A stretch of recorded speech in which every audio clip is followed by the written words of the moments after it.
It's shiny. It's awesome.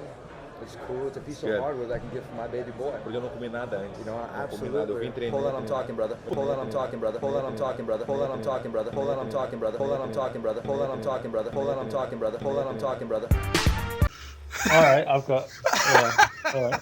All right, we'll do that in a second. All right. Hello and welcome back to Hold On, I'm Talking, Brother. My name is Joe Greenwood, and you are listening to our 2021 review with our 2022 preview with my regular co-host, Tom Ballon. Tom, how are you? Good to be back, Joe. Good to be back. Looking forward to another great year of, well, I would say MMA, but let's be honest, UFC. Yes? Yeah. Yeah. Undisputed, undefeated. Who?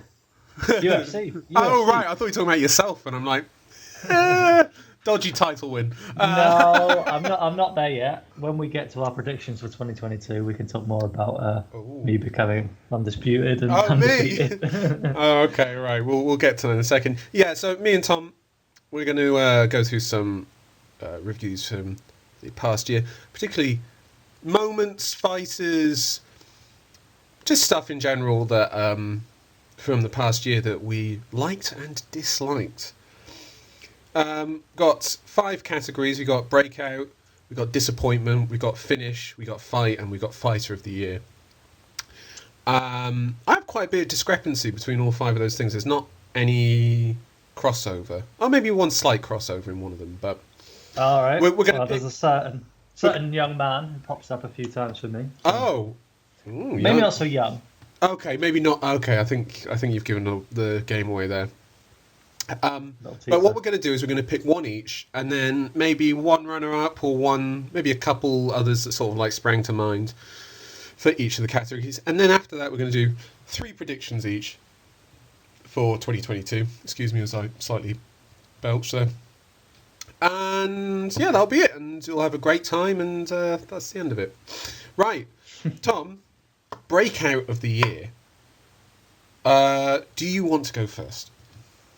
Well, I think it's maybe nice to reflect on the years gone by. You know, last year we had similar categories, and I think we were both looking at some up-and-comers. We had Kevin Holland as... Did he win our Fighter of the Year? No, Davison. Yeah, all right. And he was the breakout.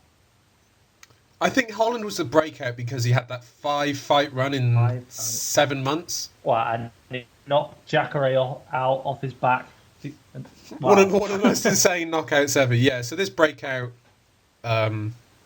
year obviously can't feature them. Yeah, well, off the back of that, Kevin Holland, I think, was a clear choice last year. I had a bit of a hard time with this one, Joe.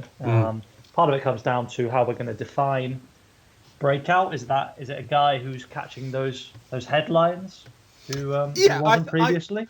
Or I think it's like a confirmation of this is the shit, basically. Like, oh shit, this is some serious stuff right here. Yeah, all right. Well, I came to the same conclusion there, and there are two names jotted on my paper here. Same here.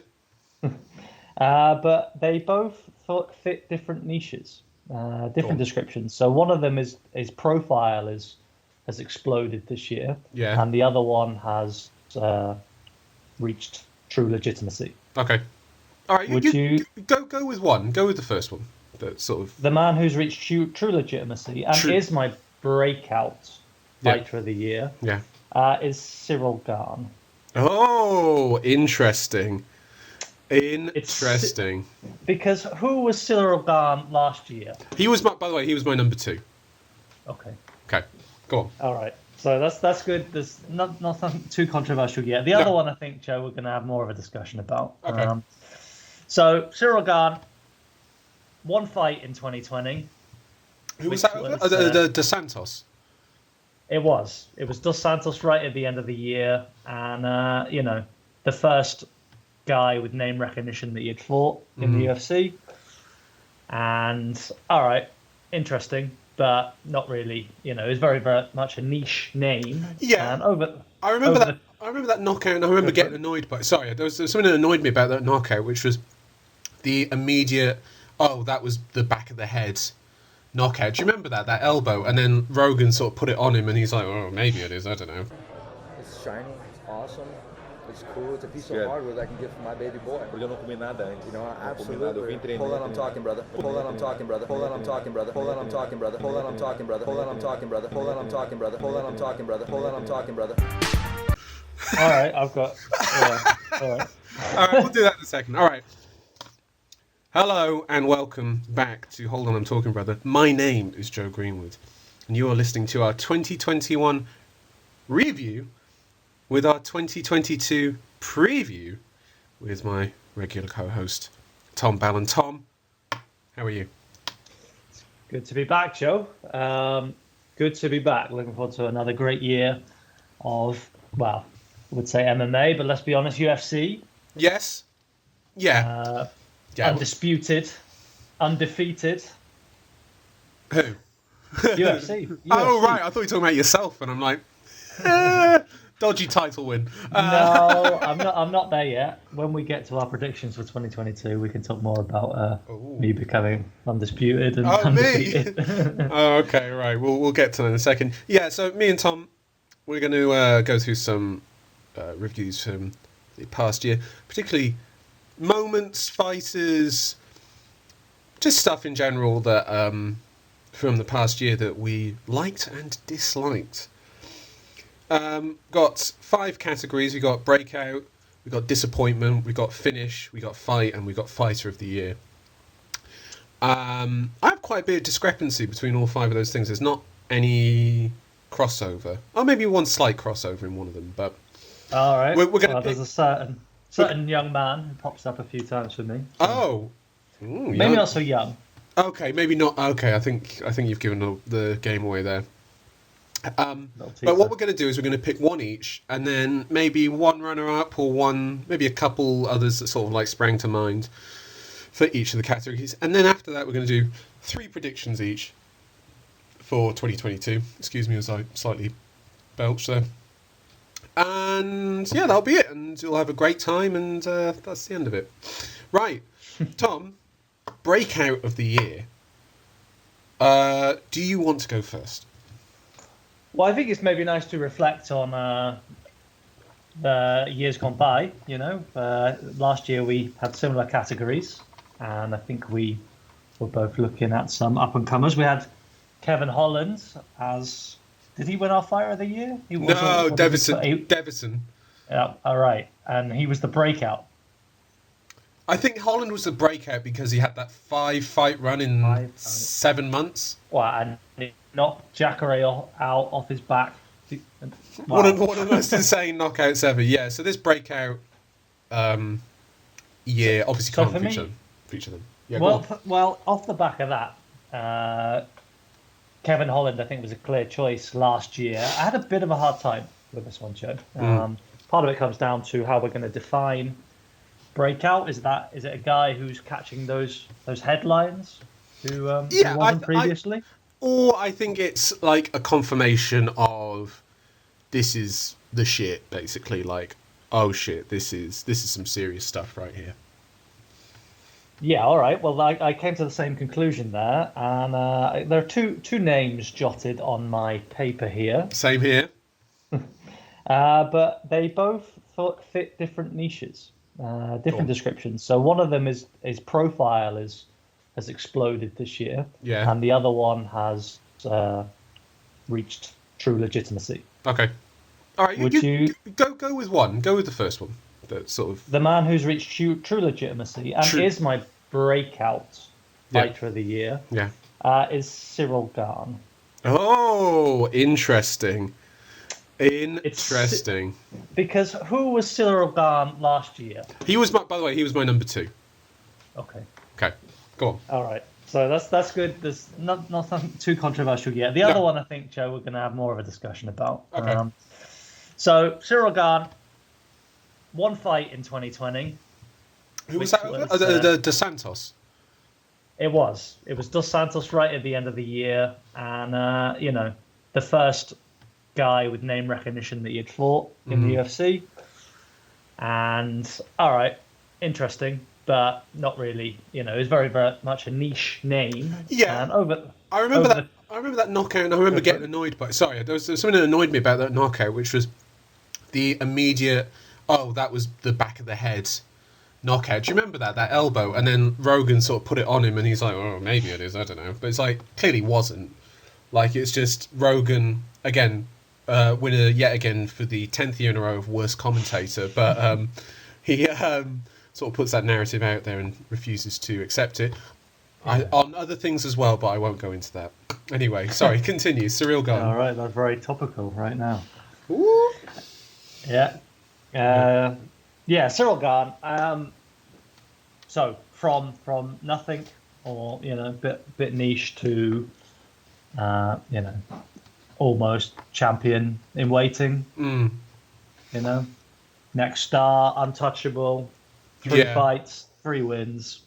No question marks against him. Might even go in as a favourite against the biggest, heaviest hitter we've ever seen. Yeah. A man who's on a massive streak of his own, who's looked entirely imperious in his last few fights, had a great fight against Stipe Miocic this year, Francis Ngannou, and Ciryl Gane might go in as the favourite. If that is not a breakout, that's a run, isn't it? That is a run. Okay. All right, I've got 2 as well. Yep. One is basically the same as what you said, in that is someone legitimizing themselves, someone putting them on to a global level, pushing themselves to the next level. And to be honest, and I know you're looking at me in that way, you know who it is. Is Khamzat Chimaev, which is who that one fight he had this year, that one fight where he picked up the leech, carried him to the side of the cage, and yelled at Dana, look at this. I'm sorry, man. That is the definition of a breakout moment. I think Ciryl Gane is probably the breakout fighter, if that makes sense. But this is the breakout moment of like, holy shit, what are we potentially seeing here? It's the potential thing as well of Khamzat. It's so intoxicating. It's so you can smell the fear. Apart from Neil Magny, of course, who they for some reason won't give the fight to. But Khamzat Chimaev, my God, that was a Star is Born moment. Whereas Ciryl Gane, I felt like was a sort of slightly slower, but still incredibly quick confirmation of just how good this guy is as well. Yeah, I mean, look, who do you want to watch, Joe? Do you want to watch Khamzat Chimaev or do you want to watch Ciryl Gane? I want to watch Khamzat. I want to watch Khamzat. Yeah. We all do. And he totally confirmed that and more in his fight this year.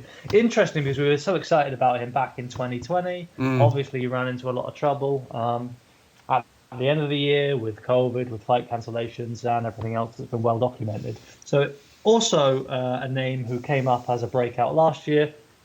He's defended breakout moment this year. It was amazing. And I've got to say, when I was looking at these categories, I was like, how do I get Khamzat in here? Because he needs some recognition for that return. For sure. Can I give you... give me your number 2 then. Well, this is a man who lost 2 fights this year. Who lost 2 fights? What, Conor? He lost 2 fights. No, I can't call Conor McGregor my breakout fighter. Tyron Woodley? That is a man who lost many more than 2 fights. No, Joe, it's Mike Chandler, Iron Mike. Oh, fuck. Oh, that's a great shout. That is a phenomenal shout. Yeah, Chandler is...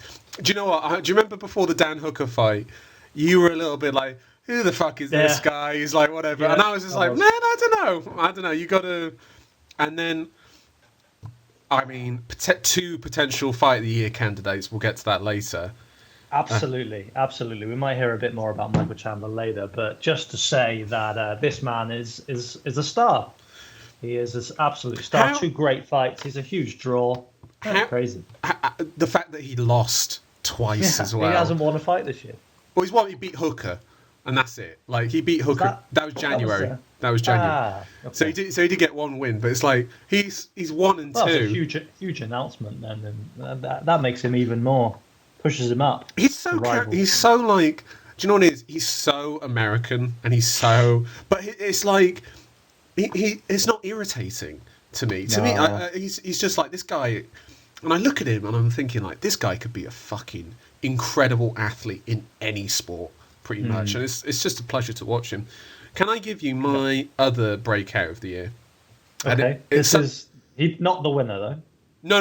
Hamzat's the winner. Hamzat's the winner. Hamzat's the winner. This is the other one that I was thinking about. Honourable mention. Honourable mention. And to be honest, it's not that it's a breakout, it's just that everyone caught up to us. The second breakout I have is the bantamweight division. Okay. Because this was the first year. Last year, me and you were talking about the bantamweight division. All right. The bantamweight division, where as a whole, as a whole, where it's like me and you last year were like, "Fucking hell, bantamweight's good. Fucking the bantamweight, is it the best division? Whatever else." And then this year, people started saying it. Bantamweight is the best division. It is the deepest, darkest waters. And at the other end of it, you got Piotr Jan. You got Piotr Jan, terrifying human being. We'll talk more about him later on. We will definitely talk about him later on. Yeah, so I just wanted to give a second thing of just like the bantamweights broke out onto a mainstream level, I think, this year. Yeah, true recognition. And, huge pat on the back to Hold On I'm Talking, brother. Yeah, exactly. First on the scene. Onto us, for sure. Right. Any media inquiries, can reach us on Joe's personal email. Yes. Right. Should we go to disappointment? I think that's from the highs to the lows. Now, I kind of have two. It's similar to my breakout one. Can I give you? This was the first. Lead the dance. I'll lead the dance. I'll lead. Now, maybe there'd already been some very low. I think disappointment is that you have to find lows. And that's how I was thinking about it. Like it's just like, okay, I had you here, and then it's just like, no, this, whatever. And to be honest, with MMA, you have to do some fucking horrendous shit for me to think you're not that great, either a person or a fighter. I have to, like, you can be just like a straight up brawler with not much skill elsewhere, and I'll still like you, and it's still like whatever. But I've got to say, biggest disappointment of the year, for so many ways, is Conor McGregor. Like, he is. Like, I think we've talked about this before, but the sort of rise and fall. The fall is so severe that it's just like, I don't even want to talk about him. Like, it feels gross. It feels absolutely gross. I have no interest in watching him fight, pretty much. No interest in talking about him as a potential fighter. They're talking about, like, are they going to cash out on Nate Diaz and give him the Conor fight, the third one, and it's like, I don't care. And, yeah, Conor is, for me, the biggest disappointment. I think the second Poirier fight this year was it was embarrassing. It was embarrassing. Like, he shouldn't really have been in there with Poirier. I have no interest in seeing them fight again. I know some people have talked about that. Like, no interest. It's clear who's better. I have no interest in watching that again. And how he handled it afterwards, I think, is awful. I mean, and also, have you seen the videos of him or the pictures of him now? Like, on the gas, hard, like juiced hard. And I love that shit normally, but I'm looking at this guy and I'm like, nah, I don't like this at all. I don't like this. He should never have really come back, to be honest. But well, we were both. I mean, it gave Poirier the shine, but whatever. Of course. Well, I'm missing the saying here, but that of course we were former fans of Conor, as any MMA fan over the last 10 years has to be. You have to get caught up in that, for sure, that story and rise to prominence. And so that was part of the allure of coming back, the 2.0, and can he overcome those demons? Can he be has he turned the corner there? He was saying the right things. And that's, of course, where the disappointment really, really comes home, isn't it? Because he's a caricature, of a fallen star. For sure. Yeah, it's a cliche almost this stage with him. Yeah. What's your disappointment? Well, yeah, I mean, we've talked about Conor a lot there. I did put disappointment and I put McGregor. I didn't write anything else. Can I give you... Yeah, go on. Well, it's a quick one for me because this is a man we've already talked about, and of course you've got to take in where these guys were at the end of 2021, we already mentioned Kevin Holland. Oh, really? Yeah. I mean, Kevin Holland was a fun fighter, a great striker. All right, a bit of talking that could have maybe been cast in an interesting light. I don't know. He's getting a lot of spotlight there at the end of 21. That knockout, as we said, Jacare was really like, all right, here we go. Insane. Here we go. Wow. Insane, yeah. And, I mean, what's happened to him? He's then got freight trained by Brunson. Couldn't get off his back. Brunson first, and then on to Vettori, which was a mauling. And then obviously a little bit unfortunate with the clash of heads against Dorcas, but, it was quite a middling performance there against a guy who's, I agree. No great. Yeah, he's not going anywhere. No. The younger Dorcas. So, Kevin Holland. I've got another guy who we talked about as well, just very briefly, in a sort of catch-all thing. But UFC fighters boxing is it's just a depressing, horrible thing. I know Frank Mir hasn't fought in a long time, but to see him get knocked out by Kubrat Pulev in that triangle. I didn't know that. I didn't know about this. Yeah, in the triad triangle, the Triller triad thing, which is a triangle ring instead of a square, because it forces more sort of engagement, basically. And he got knocked out. Barbarous. Yeah, it was horrible, really horrible to look at. Yeah, I don't know, and it's just like, it's just a bit grim. But again, we can talk about that another thing. Not into that. Not into it at all. That. Should we talk about finish? That sounds quite exciting. Got a lot of contenders here. Let's talk about some good shit right here. A lot of good contenders here. A lot of them, quite a lot of them in the early part of the year, if I remember correctly. There was some really, really, really good ones.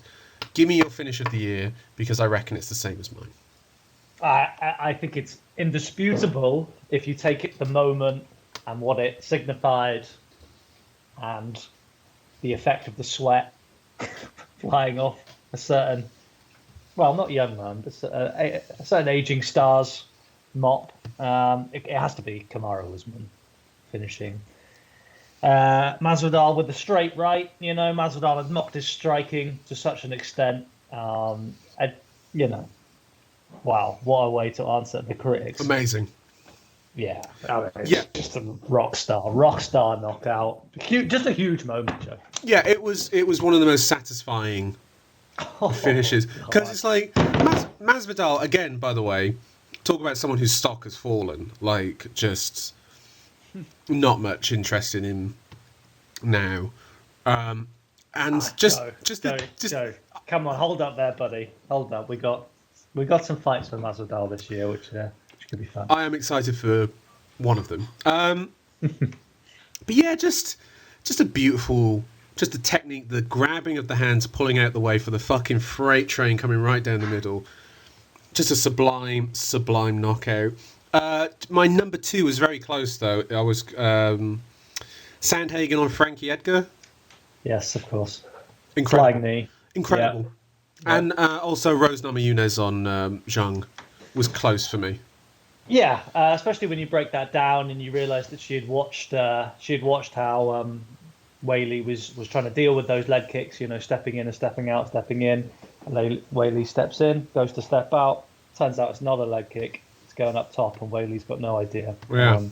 Because Weili had thrown like 3 leg kicks, and so she thought she was getting the receipt, basically. And that's and when post fight you were able to see that was very much part of Rose's game plan. So beautiful, really, really incredible. Love it when a plan comes together. Yeah, absolutely. Yeah, I mean, just some. It's always a little bit disappointing when we both agree on it, pretty much in some ways, because there's not really much to talk. But what's there to talk about, really? It was just a beautiful finish. It's just a huge moment. Yeah, the moment as well, for sure. Like the moment that he. It was the finish, and then just the crowd reaction of just like unbelievable. Oh my god! And then some people being angry about it, and then also, do you know what the other thing is? Is that like. The other thing of he's just lapping everyone. There's no one on his level in that division, really. We don't know much about Khamzat yet. Khamzat's the mystery one for me. But we'll just have to wait and see. A few hipster types trying to get Bahamonder's wheel kick on. Roosevelt Roberts in there. For sure. Yes, of course. No, not for me. Too low on the prelims for me, sort of thing. It tried it 4 times. Roberts was done. Yeah. Anyway, I agree. But it was, in isolation as a clip, great knockout, of course. Not Barbosa on Terrietti, but. The other thing is though, like the Sandhagen on Edgar, Rose on Zhang, Usman on Masvidal. Do you know what's great about that is that it's a culmination of a game plan. That's what I really like about that. The fact that Sandhagen drew Edgar in and split his timing to land that knee. Yeah. The fact that Usman had worked on that jab for so long. He worked on that jab, and then he throws what he looks like a jab, but is just to clear the path. And then obviously we talked about was the leg kick with Rose that she feints to then go high. On that note, there was one guy I haven't written his name down here. Well, one guy I wanted to bring up as far as a game plan. What about Ngannou on Miocic? Oh, good show. Good shout. Well, just sprawling and then just hoping to land. Yeah, great game plan. Beautiful. Do you know what it is? The thing about Ngannou's knockouts is that they're just so horrifying that I always can't enjoy them. Like I can't watch the Stipe one. R.I.P. Alistair Overeem. Yeah, Overeem. Yeah, that's another one. But like, no, the Stipe one, it kind of just depresses me because it's like I feel like Stipe was always a bit shat on by the UFC. wasn't well liked, and then it's like, he has to fight a guy who he's already beaten, and it's like probably not much motivation for him outside of just being the actual champ still. But I mean, if Stipe walked away from the sport right now, I think I could still comfortably say he's the greatest UFC heavyweight. For me personally, I know everyone wants to say Kane because they want to, but he just doesn't have the resume. No. It's just that you've got 2 such hot prospects right now, like so red hot. Yeah, but they haven't done it. No, they haven't. They haven't. I agree. No. All right.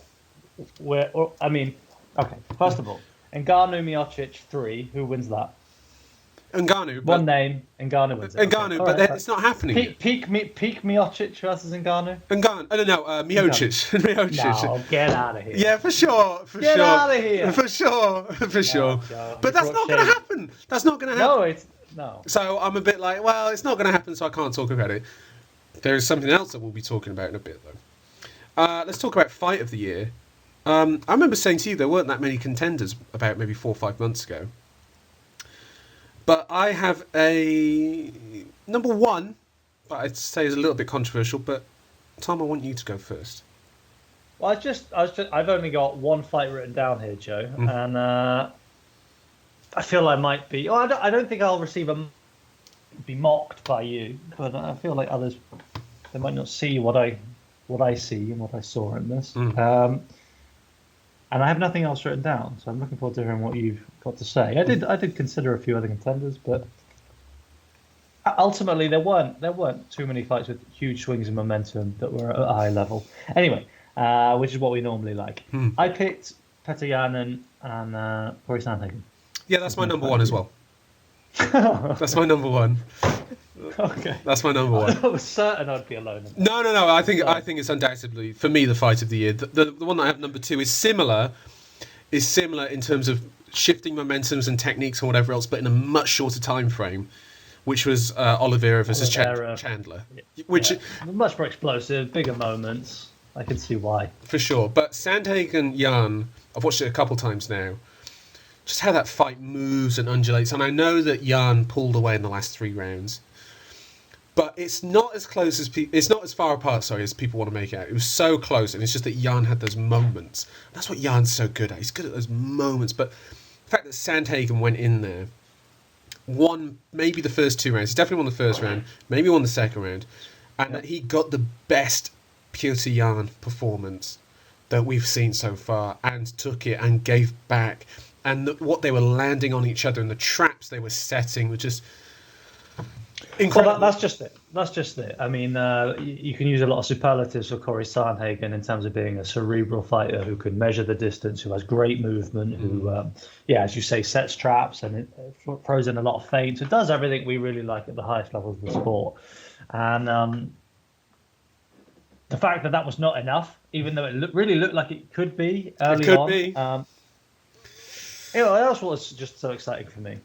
I mean, I've got to say, I had a friend who was trying to get into the sport and hadn't heard from him for a while. He messaged me saying that he was watching this card, and then that fight came up, and that was the main event, right? Yeah. That was Sandhagen Jan? Yeah. No, it was Glover Blachowicz. Okay.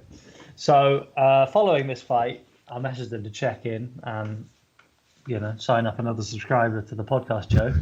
Said, how was that, mate? And he said he didn't really like it. What? Yep. He's saying it's a hipster choice. Since, Joe. We haven't spoken. Guys, chat has gone unanswered. Are you serious? Like, this is why I feel like I wasn't sure if No. Be joined. No, I think because it didn't have anything explosive in it. It didn't have a huge. Neither of them were wobbling. Nobody was nearly submitted. There wasn't a lot of blood. Yeah, I know what you mean. Maybe it is a slight hipster's choice in that on an aesthetic level. That it doesn't have those things, but if you want that, Gaethje Chandler is right there. If you want it, what I want is I want these guys to be executing their game plans at the best of their abilities, and just improvising and changing their plan on the fly, like these guys were doing, and they were having to read each other, and I just love that side of the sport so much. Not that I don't love Gaethje versus Chandler. I love that sort of fight as well. We love the blood and guts. We love the theatre of it. Of course we do. Of course we do. But when I think about what is the best this sport has to offer, Corey Sandhagen, Petr Yan is best expression of the sport. Yeah, absolutely. The sweet science, the real sweet science. The sweet science. Yeah. Whereas Oliveira Chandler has that as well. It's just got a hellacious finish as well, which is just what we're all here for. Why didn't Gaethje Chandler come into your thinking? Is it because it just doesn't? Maybe that once it turned to Gaethje, it was all sort of one way. It was all one way. And it was a little bit freakish. Yeah. It was so extreme. Did you think turned up to 11? Did you think Chandler was going to die in that fight? Like Gaethje said. Yeah, I mean, he was walking onto some huge uppercuts, and I mean, Jesus. I hope he feels all right, Michael Chandler. I hope he's recovering. Right, Fighter of the Year. This is the big one, the daddy, if you will. It is. It's what I think. I can't see how there could be anything more than two possibilities, Joe. So maybe you'll surprise me. Let's just hear. I think there's only two contenders here. There's a third one I'm thinking of, but there's only two. If you're going to say Rose Namajunas or something, that is number three. That's number three. Get out of here. But she's number three. Yeah, but it's not in the conversation. No. I'm saying there's two. I'm saying there's two, and that's it. And then there's a third who's like close, but no. That's what I'm saying when I say three. No, I'm sorry. I'm not even accepting that. It's not close. It's not close. It's not close. It's close-ish. Joe, right. The last Rose fight. Oh, yeah, she didn't win that fight. No, she didn't. So fuck off. And let's talk about the real Fighter of the Year. Fighter of the Year. I'll tell you who it is, Joe. All right. I'll tell you who it is right now. It's Kamaru Usman. I've got Charles Oliveira. I knew you had it. I knew. I knew. But it's Kamaru Usman. Let me tell you why, Joe. Let me explain to you. Go on. And I don't want to hear any nonsense. This is a man who was labelled as boring, as one track, a man who would grind, hold people up against the cage, even labelled as like wrestle fucking people. Somebody who wouldn't fight. Nobody wanted to watch him. He's not a draw. He's kind of bit offbeat in his humour. Obviously not an American. And he's gone out there, closed out his two biggest rivalries in Colby Covington, and who obviously posed a lot of questions in the first fight, and Masvidal. He's finished Masvidal. Is that Masvidal's only knockout? In the UFC. In the UFC. A man who can't be knocked out, a man who's the best striker in the division, perhaps. Mm-hmm. One of the top two anyway. Mm-hmm. And Kamaru, the ballroom wrestler, has finished him in front of everybody.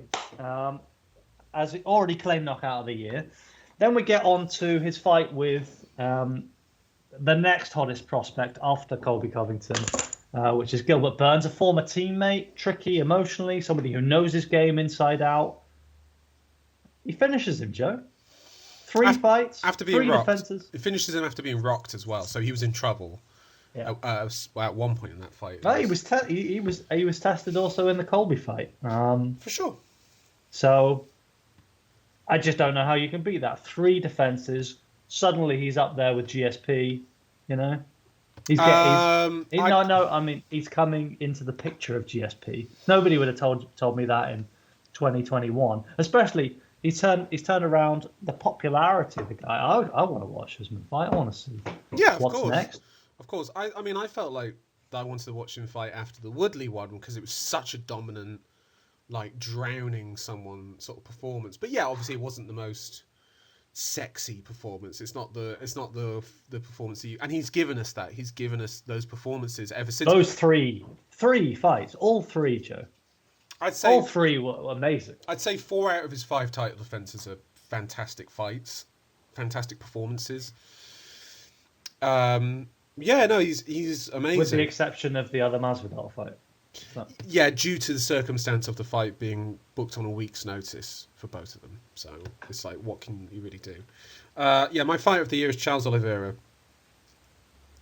A man who had been written off so many times. A man who was thought of as flaky, who was thought of as middle of the pack at best, who within the last couple of years has put together a run in which he has not only just beaten guys, he's dominated people that was thought of before that, you know, wouldn't even consider this guy as a potential opponent, never mind a contender.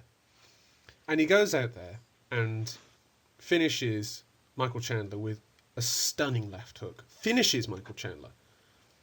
Finishes him, which is hard to do, really. And then, at the end of the year, the last pay-per-view of the year, goes in there against a guy who had smashed the UFC's biggest star twice. A guy who everyone was picking over him. A man... Apart from one person. Apart from one lone weirdo called Tom Ballum. Everyone was picking against him. And he goes out there and he dominates. He absolutely dominated. I know the first round was a bit whatever, but he absolutely shut this guy down and finished him. This man is a finisher now. With a style that's a bit old school. Jiu-jitsu guy who likes to throw reckless hands. I love it. You know, takedowns or whatever. Charles Oliveira, and it's not just for this year. I think it's the whole turnaround of his narrative that I love the most. That is why I've got him as my fighter of the year. Usman is undoubtedly the cream of the crop. I think he is the pound-for-pound best fighter in the world. For me, with Charles Oliveira, it's the whole narrative. It's the whole turnaround. It's the winning of the title. And people go like, it's against Michael Chandler, whatever, blah, blah, blah. And then he goes out there and finishes the guy who everyone was saying, that is the champ without the belt right there. Yeah, and he says, no, I'm the champ. I'm with the belt. I've defended it. I'm the true champion. Bring it on. Charles Oliveira, for me, fighter of the year. It's an emotional pick. Not a logical pick. Usman is the logical pick. And he is probably the fighter of the year. But for me personally, in my heart of hearts, Charlie Olives, fighter of the year. This is the yin to the yang that you can experience on the Older Man Talking Brother podcast. In an hour's time, I would probably pick Usman. In an hour after that, I'd probably go back to Oliveira. That's just how it goes for me with this year. 2 fantastic fighters. Coin flip pick for me. Anyone else in that conversation, or would you make a top 5? Joe, I think that would be demeaning to those two guys. I really think they're that far out there. Yeah. I really do. I really do. Yeah, I think Rose is 3 for me, but it's like... Actually, no, she's not. What am I saying? I'd say probably Jan, actually. 2 wins. 2 wins this year. O'Malley! O'Malley! Get out of here. No, never. 3K... Actually, hear me out, though. Hear me out. Okay. Is this the Kevin Holland argument? Well, what it is, Joe, you said you want your turnaround. In 2020, Sean O'Malley had that ankle injury that was inflicted by Marlon Vera. He was found out. End of 2020, kind of written off as a bit of a fanciful thing. Yeah. And, very delicate, weak, easily broken, not tested. Mm-hmm. And he's knocked 3 guys out, 3 highlight reel finishes. One of them is Chris Moutinho. The legend. Chris, he's birthed the legend. I think also he is brittle. He has his hand's broken right now. He's got a broken thumb, isn't he? And he had another. Is that from the last fight? Piver, yeah. No, he was injured going into the fight. So yeah, I think. Well, the more so then. You still got to give him credit for pulling overcoming those. He's good, but yeah, again, I feel like it's a bit insulting to even. It's totally insulting, but you've lowered me to this. Listen, I set the diving board and you jumped in. That's all I'm going to say. Wow, what a year! What a great year for the UFC. Growing in popularity still. Absolutely, yeah. Still to this day. Right, 3 predictions for 2022. There's one actually I'm going to get rid of, and I'm going to think of another one as we're talking. But that's dedication to the craft here. No. I've already talked about it a little bit, so I'm a bit like I don't know. I don't really want to talk about it again. So I'll think up another one as we're talking. Can I go first? Sure. Unless you've got a burning one that you're like. No. Hit me. I'm still smarting over you baiting me into tainting Usman and. I think the fact that you made an argument for it shows that Oliveira is the true number one. But anyway, here's my number 1 prediction for 2022. John Jones will not become the heavyweight champion of the world. That doesn't mean he's going to fight, but he is not going to be the champion by the end of 2022. How'd you like that? I'm not going to take the other side of that argument. I mean, really? I think Cyril Gane is a fucking terrifying matchup for Jones. And I also think Ngannou poses some big problems for him as well. I just have this image of John Jones throwing a teep on Ngannou. Yeah, and the windmill starting up. And then Ngannou's like, that's it? And I'm going like, all right. And Jones throws another one. He's like, nah, fuck this. I'm ending this. Like, bollocks. Kind of like the first 10 seconds of the Ngannou versus Rosenstrike. Yeah, basically, yeah. And then Ngannou's like, all right, we're going to box, are we? We're going to... Oh, fuck it. Like, how do you get out of the way of a man that size? Never mind the fact that he's got the speed of, like, I'm just coming straight forward. And even if you go out the side, you don't know what, like... There is no side to go out, Joe. The size of that man. Yeah. It's small. You got to be small to get out of there. Bro, Gane versus Ngannou, which is, what, next week? It's going to be... Yeah. That's going to be insane. Just quickly on that, who do you want to win that fight? Who do I want to win? Yeah, we'll probably talk about it more.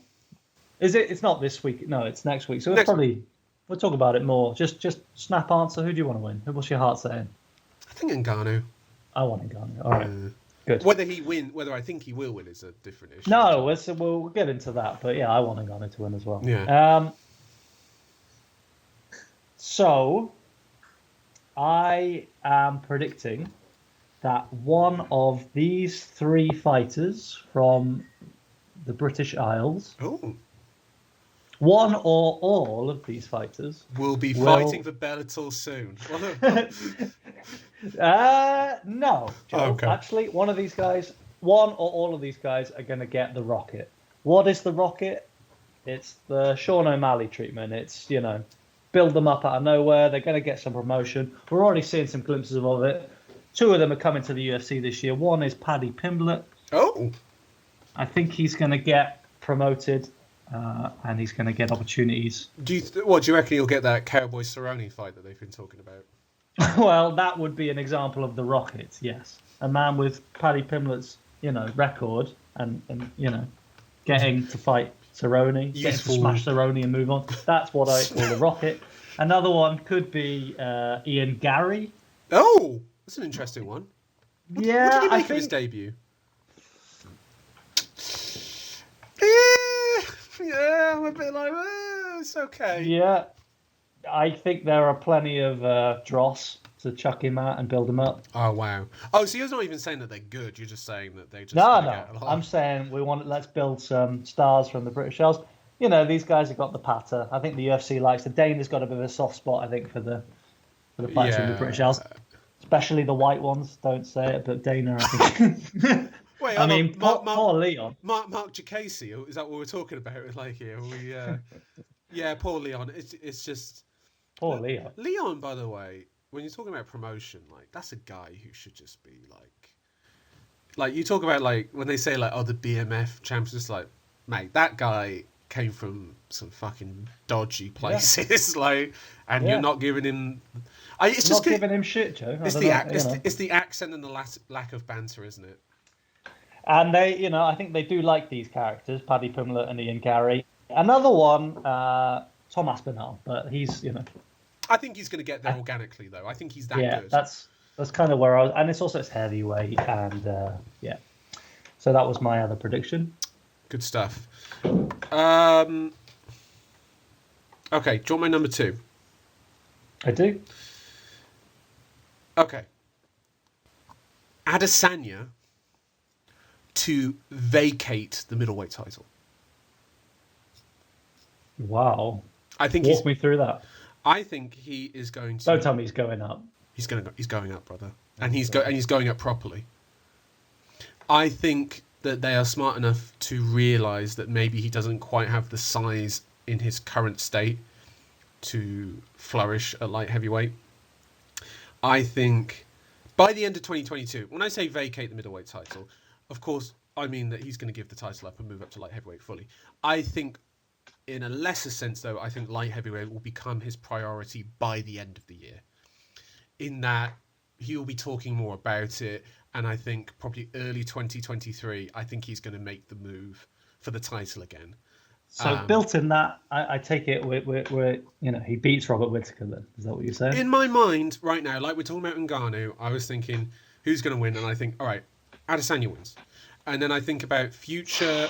That's some assumption, that is. Oh, I'm putting it out there. And then middleweight contenders, who has he got left? Probably Cannonier. No. Brunson, no. Andre Muniz, maybe. Alex Pereira. Yeah.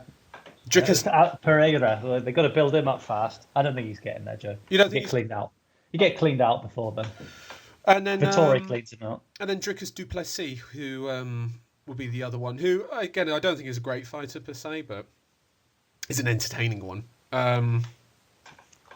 Why does he want to go up? Why? Is it for greatness, for money, for profile, for more comfortable to fight up there? Greatness.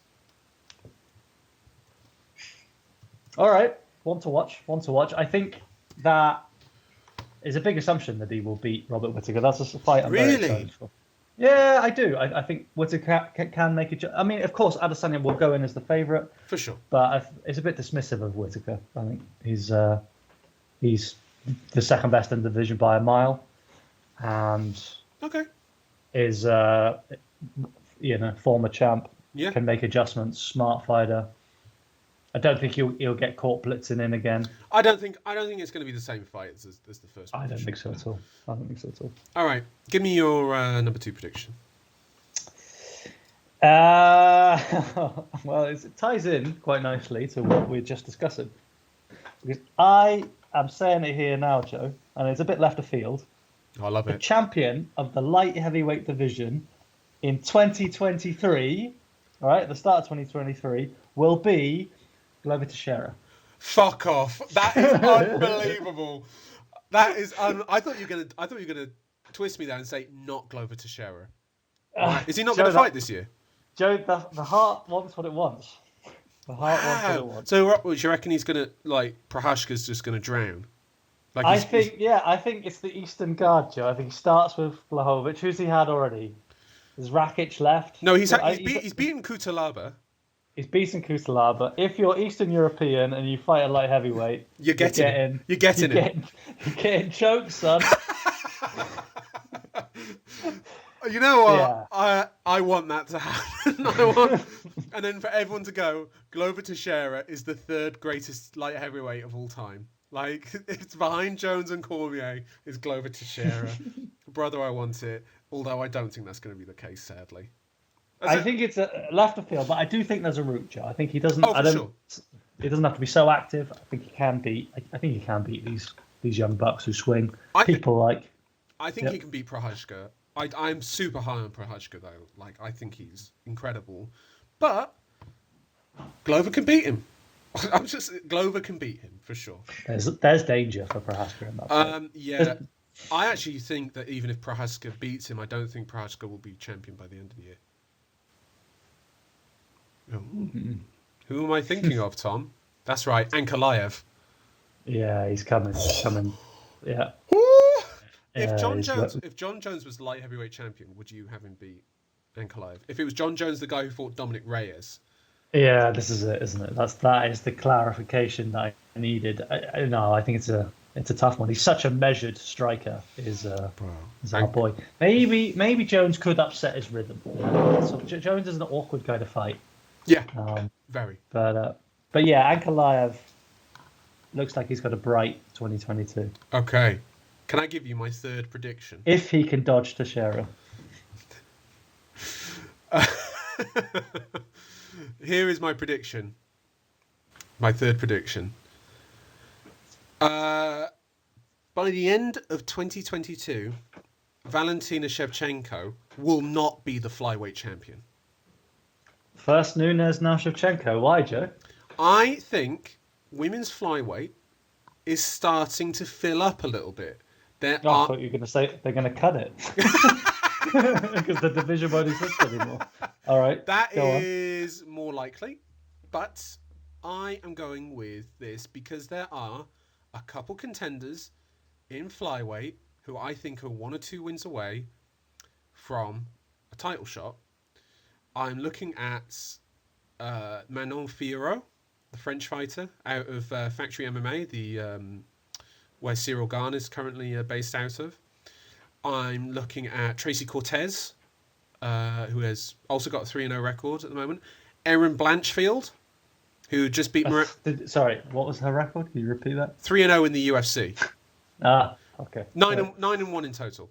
Erin Blanchfield, 2-0 in the UFC, who's just beaten Miranda Maverick. I am putting it out there that I don't think Valentina Shevchenko will be light heavyweight, flyweight champion by the end of 2022. That is a hell of a call. That's bold. I think that's probably even bolder than saying that Teixeira will still be champ. Casey O'Neill as well, 3-0 in the UFC, and I just said Casey O'Neill, didn't I? No, I didn't. Casey O'Neill, and also Tatiana Suarez making a comeback this year at flyweight. I'm just putting it out there. All right. Well, bold of you. I do, yeah.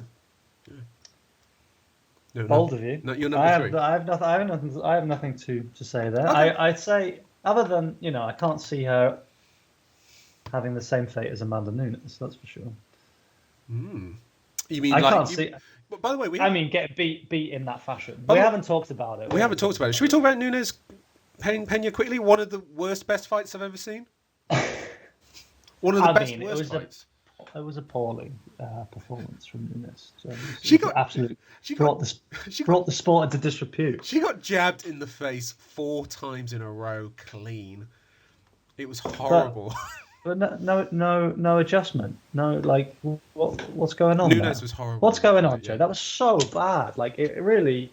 I really do think it brings the sport into disrepute when the dominant champ comes out like that and gets beaten in that fashion. It was appalling. It was so bad. It's not like, by the way, when Usman beat Woodley, for example, beating the champ or whatever else. That was like stamping, putting his flag in the ground and going like, I'm the fucking man.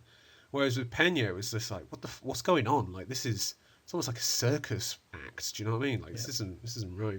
Anyway, give me your number 3. Yeah. Oh, sorry. Go on. What were you going to say? No, I was just going to keep shitting on Nunes. Yeah, go for it. I think she. I can go, Joe. I think she fucking sucks. Like she's terrible. Well, I mean, we both picked her to win. I don't know. No. Hold up. I don't want to engage in that. Like she has, she's just been a big hitter, and it's only taken that 1 or 2 hits to put women away, and you start to lean on that power. That is what happened to Cyborg. Yep. Before her. I was a bit shocked that Nunes succumbed to that. I don't think she's shit. Like nothing like that. No. I think it was okay. Like Nunes is talked about as the greatest female fighter of all time. Greatest of all time don't have performances like that. Like I know GSP lost to Matt Serra, but Matt Serra rocked him properly and finished him, and then GSP came back and avenged that loss and got better and better and better. Who have you got in the rematch? Just on that note, I think I'd have to go Nunes just to, I think she has got the tools to make the adjustments. The thing is, Joe, she did go away after a first round where it really wasn't working out. She sat with her corner. She wasn't just shocked in the first round. It was she won the first round. Absolutely important. I feel like the seeds were sown quite early in that fight. Because she wasn't able to do whatever she wanted, basically. Yeah, exactly. Like she didn't fold. Pena was she was a defensive problem on the ground for sure, and Nunes couldn't really do much. I mean, also she tapped and there was no hooks in. She barely had a sub in. Joe, it's so bad. Yeah, it's so bad. I don't know how you go back to your colleagues, your gym, everything. How do you justify that performance? I don't know. Maybe there's something going on in her personal life. Maybe. All right, your third choice. I know this is going to be good. I wish it was, Joe. I wish it was going to be good. I'm going to say I was scrambling a little bit here, and I wanted to highlight some prospect, some man who's on the come up, some man I like to watch fighting. And I tell you what, the man I had, if he was fighting in another division, I think we'd already know a lot more about him. But I've picked the words I have here are Adrian Yanez. Prime time. Like he's great. He's great, but he's stepping into the pits of hell, the fire of bantamweight. Well, let's see if he's going to make it. Like, if he fought Pedro Munoz, you'd be like, oh, daddy, yes. Yeah. Give me that shit right now. Yeah, there's some amazing matchups for him. Absolutely. He's another guy who's had a great 2021. And yeah, not a man that's going to come off of many people's lips just now, but somebody who's built some really solid credentials, and I think he's ready to explode out. I want to see him against a ranked opponent. I think that's got to be next. I mean, you should position him now like O'Malley. They're at the same point as far as I'm concerned.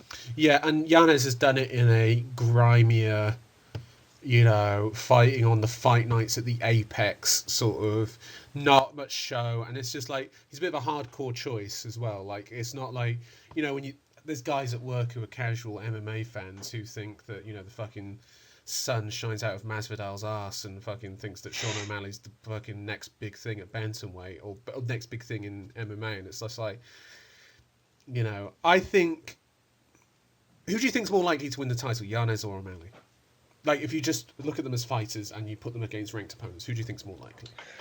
Well, the thing there, Joe, is are we counting the people who are ahead of them, like who they've got to beat, or are we just saying, objectively, cut away all that competition? Who is it? I mean, who wins that fight? How do they match up? That's a hell of a fight, isn't it? Yeah, that is a rip-roaring. I mean, I think I'd probably say that O'Malley Withers.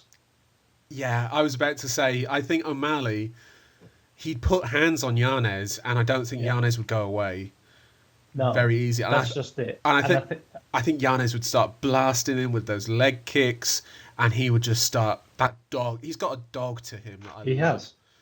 Yeah. No, he's exactly my type of fighter. Just an absolute skillful dog of a fighter who's just doesn't go away. And a man, again, he's come from absolute obscurity. Yeah. Like picked Marlon up on Vera. the Contender Series. Sure. Marlon Vera. I think that's a great example, actually. Vera is a good example of that, of like, guy who just plugged away and just kept going and just wouldn't go away. Lost to Aldo, didn't go away, came back. Once he just keep going. I might just say now, picking up on Giannis's record. So 4 fights in the UFC since emerging on the Contender Series. In those 4 fights, the first 3 were performance of the night. The last one there against David Grant, which most people were comfortable in him having won, despite it being a split decision, that was the fight of the night. So, this is a man coming to big screens. That's my third prediction for 2022. I'm just looking at rankingmma.com because they go beyond the top 15. Right. They got Giannis. They got Giannis at 22, number 22. Yeah, well. But I'm looking at the names ahead of him. He's got Barcelos, Valiev, Kenny, Stamen. Valiev, fucking hell. Valiev is good, man. He is fucking good. Cody Stamen, Song Yadong, Kyler Phillips, Paiva, Ricky Simone, Pedro Munoz, Sean O'Malley, Marlon Moraes. Rest in peace. By the way, do you know what Marlon Moraes' record in the UFC is? No, tell me. 5-5. 5-5 now. Wow. What a downfall. What a downfall. Frankie Edgar, Marlon Vera, Merab Dvalishvili, Dominic Cruz, Rob Font, Corey Sandhagen, and TJ Dillashaw. He is basically. It's coming. Yeah. And I mean, by the way, they've got Aljamain Sterling 3, Aldo 2, and then Jan at number 1, which is very funny. I mean, Ricky Simone. What I mean, back on that fucking hell, he's tough. I think the biggest problem for him is USADA. They're coming. No, Ricky. For Joe. That back is broad, isn't it? That is yes. By the way, I'm looking now on here. They don't have a lot of these guys don't have fights lined up. It's pretty open right now. So, yeah, if you're someone like Yanez, you just try and stay ready, don't you? Yeah, absolutely. And you mentioned a lot of really killers. I mean, the names you mentioned there, lots of again hot prospects that are not inside the top 15 yet, especially Barcelos and Valiev. Guys like Cody Stamen, sounds a bit of an easy mark, but I think he's dropped out of the top 15 by now. Yeah. Moraes, of course, I think he's still in there somewhere. Frankie Edgar. Stamen, by the way, has a fight against Saeed Nurmagomedov. Umar Nurmagomedov has a fight against Jack Shaw. Jack Shaw, who is 4-0 in the UFC. Never heard of Jack Shaw. The Welsh lads. I mean, he's about to get fucking mauled, but no offense, brother. Yeah, it's what a division. As I said, breakout of the year, bantamweight. Wow, what a year 2021 was, but what a year 2022 will be. I cannot wait.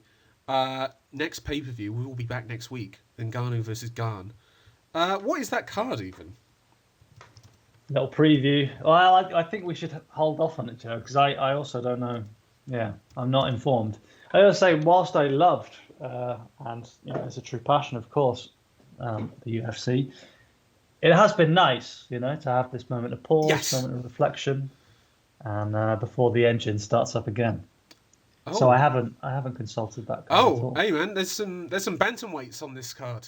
Damn, Stamen Nurmagomedov is on the main card, and you got Barcelos versus Victor Henry. No Wiki Wonder. But, all right. Yes, so yeah, we've got some good stuff to look forward to. Anything else on that card, Joe? Below Ngannou and Gane. Yeah. Moreno versus Figueiredo 3. Oh shit! Okay. Oh shit! There's been a change to the card. Michel Pereira versus Andre Fialho. Michel Pereira, who's boring now because he doesn't do flips anymore. And Greg Hardy versus Sergey Spivak. Spivak stepping in for Olenek on short notice. Spivak's got them hands, no? Yeah. When's Greg Hardy going to fuck off? I don't. He reeks of bare knuckle boxing to me. I almost highlighted Taito Ivasa for putting away. Oh yeah. He's got Derek Lewis next. To Ivasa. Yeah. Wow, that's great matchmaking. Yeah. Great matchmaking. Good luck, Ty. You're gonna need it.